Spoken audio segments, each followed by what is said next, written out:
আজও কি বলবে বুকে ওর না ছিল না বলে ধর্ষিত হলো ছোট বোন।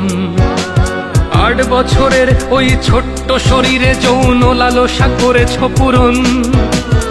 আদরের খুকুমনি আজ তার দেহখানি ক্ষত বিক্ষত পড়ে রয়।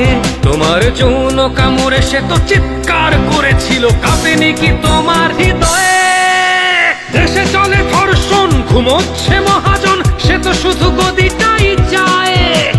সে তো চায় ক্ষমতা, মা বোনের শ্লীলতা হারিতে কি আর আসে যায়? মহারাজ বলে দেশ ভালো আছে, আজ বুঝি পড়েছে রাজার চোখে ছানি। সে তো শুধু লীগ বোঝে, লীগের কর্মী খোঁজে, দেখে না হত্যার হাজানি। একটি ফুল বাজাতে যুদ্ধ করা বাঙালি চুপ করে বসে কেন আজ? বাংলার বুকে আজ জঙ্গিবাদের খাঁটি চলে, দেশে ধর্ষণ রাজ। আমার বোনের গায়ে কামড়ের দাগ, বোবার তো নাচ এ বুকে জমা। আদরের বোন আমার, বুক জুড়ে হাহাকার, আমাদের করে দিস ক্ষমা।